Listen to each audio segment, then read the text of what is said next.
The tight end position seems to be one of the most difficult positions and most frustrating positions to judge when you're building your draft board. Do you spend those early round picks and those valuable picks where you could really be setting your starting lineup on a tight end who may or may not make the top 5? Or do you wait and see and really just play the waiver wire streaming game, which is seeming like what the options are? If you don't get one of those top 5 or 7 tight ends, it seems like you're just taking shots in the dark, trying to figure out who really you can set and forget in your starting lineup. But let's not forget how much tight ends have changed. You're looking at Dallas Goedert being a top 5 tight end, top 2 tight ends just a couple of years ago. Tight ends quickly change, and you're looking at outside of Travis Kelce, most of the top 5 tight ends are brand new to the top 5 list outside of Travis Kelce and Mark Andrews in most people's lists. So really, we're going to have to take a look at those late round tight ends, which is what we're going to do today, who can spring and help you out in your season this year. You're looking at Sam Laporta springing from round 14 all the way to the number 1 tight end spot last year.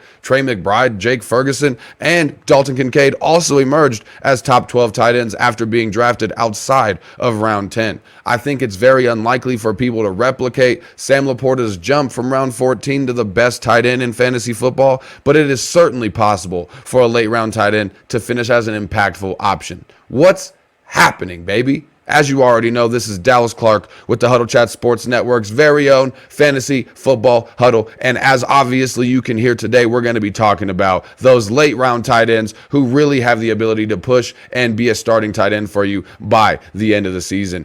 Make sure if you haven't yet, you smash that like button because it helps so much more than you already know. If you're watching on YouTube, make sure you drop down and hit that subscriptions bar as well as that notifications bell. And if you're one of the lucky people to be hearing us on our new platform over on Spotify, where you can get the audio only versions of our show if you don't have the time to watch a YouTube video, make sure you hit the follow button over on the Huddle Chat Sports Network's podcast page on Spotify. Without further ado, let's fill up our cups, roll something up, and get right into the late round tight ends who really can help you out. Now, as I mentioned before, we're going to be eyeing tight ends that are being drafted outside of the top 100 players in your fantasy football draft. You're looking at Dallas Goedert, tight end number 12 right now being the cutoff. So anybody below Dallas Goedert is eligible for this video. Let me know below in the comments, anybody below Dallas Goedert who you think has the potential to finish as a top 12 tight end. The first tight end we're talking about today is going to be Noah Fant from the Seattle Seahawks. Since being dubbed the next breakout tight end, then being moved to the Seattle Seahawks in the Russell Wilson trade, he's failed to crack double-digit points per game, and his best finish so far has been tight end 17. Large part of it has been the lack of opportunity due to this insanely stupid tight end carousel that Will Dissly and Colby Parkinson were in as well. Luckily, no longer on the team, Will Dissly and Colby Parkinson, and you also have the new offensive coordinator, Ryan Grubb, who loves to run an air raid offense. So you're looking at Noah Fant being able to showcase the athletic ability and possibly being able to have his skills utilized in a more sensical manner. With the opportunity to earn the most targets that he's had since joining the Seattle Seahawks and that cheap-ass price tag you can get Noah Fant at right now, he's my favorite option for breakout tight ends in the late round right now. If there's anybody that's going to replicate Sam Laporta's or the flavor that Sam Laporta gave us last year with that jump from round 14 all the way up into the top 5 and being the best tight end, it's Ben Sano from the Washington Commanders. At Kansas State, he was a phenomenal blocker, a sure-handed catcher, and a crafty route runner. He's the complete package at tight end, which you don't typically see as much anymore, and that complete skill set like George Kittle has could definitely allow him to have a significant role. He does have some veteran competition ahead of him, so he may not be the starter come week 1. You have Zach Ertz right now being tight end 1. However, Zach Ertz has proven to be replaceable. Let's ask Dallas Goedert. Let's ask this year's tight end 3, Trey McBride. Zach Ertz has been proven to be irresponsible and a replaceable player, and I think Ben Sano, just give him some time and he is going to be taking the keys to the tight end room. If given the keys to the tight end room, he could definitely be the 2024 Sam Laporta, because when you look at Cliff Kingsbury taking over this Washington Commanders offense, you're looking at throughout his entire tenure in Arizona, a tight end finished top 5 in targets and yards each year throughout his tenure. So tight ends are extremely valuable in this Cliff Kingsbury offense. Once the role gets etched out for Ben Sano, then you're going to be looking at everything you wanted to know. Now, before we move on, I want to make sure to ask you again to make sure you smash that like button because you have no idea how much that helps out, and hit that subscriptions bar and check out our podcast over now new on Spotify, where you can hear the podcast if you don't have time to watch it, whether you're just putting it on the drive to work, whether you're cleaning the house while you listen to it, whatever it is, the ease and convenience of having the podcast on Spotify is only helpful to everybody and super exciting over here at the Huddle Chat Sports Network. So make sure you check it out for everybody that has Spotify, and soon to be coming to all the platforms that you watch your podcasts on. Now, moving on to the next tight end we're going to be talking about, it's going to be Tyler Conklin from the New York Jets. Since becoming the tight end 1 in 2021, he's played a key role in this Jets offense. Strangely enough, he's had 3 straight years of exactly 87 targets, which last year was 13th among tight ends. Unfortunately, the New York Jets offense has not really been an environment conducive to tight end production or fantasy production as a whole. Unfortunately, since 2021, you're looking at Tyler Conklin only scoring six touchdowns total, including the fat old 0 goose egg that he put up in 2023.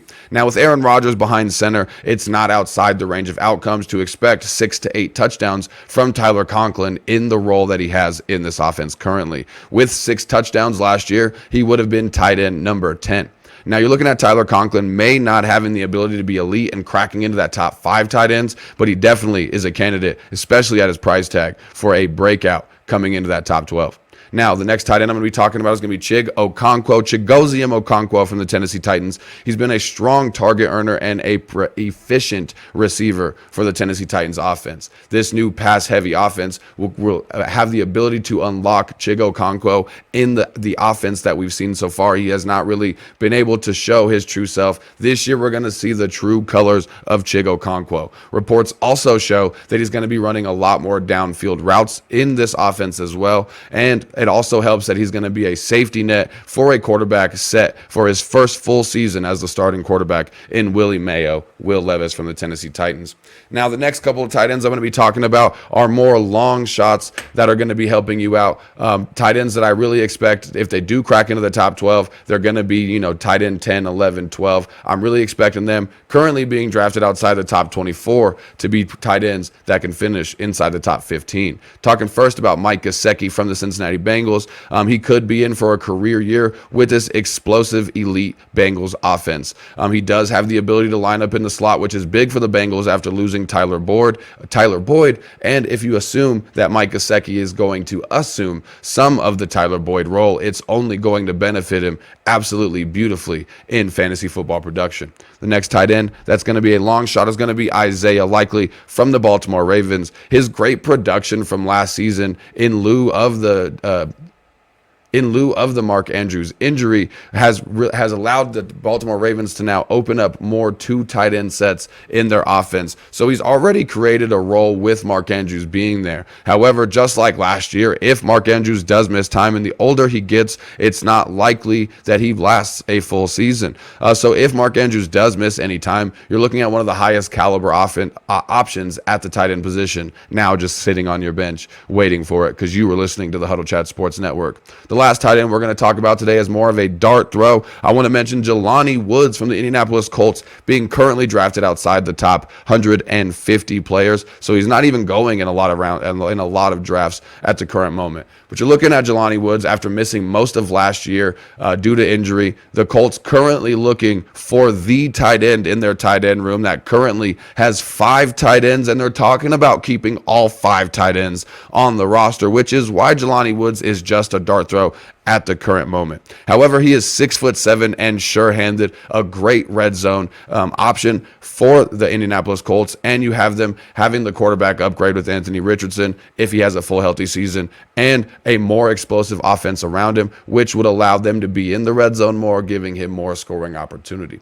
That's going to do it for our late round tight end special today. Make sure if you haven't yet, you hit that like button or that follow button over on Spotify, and we have a lot more content coming out to continue of the rookie playbook, draft strategies coming out, fantasy grades for each team in each division. We have tons of content coming out, and we're hitting it daily at this point. We might even ramp it up to 2 or 3 a day just until we get to the draft to give you the information that you need to be a success.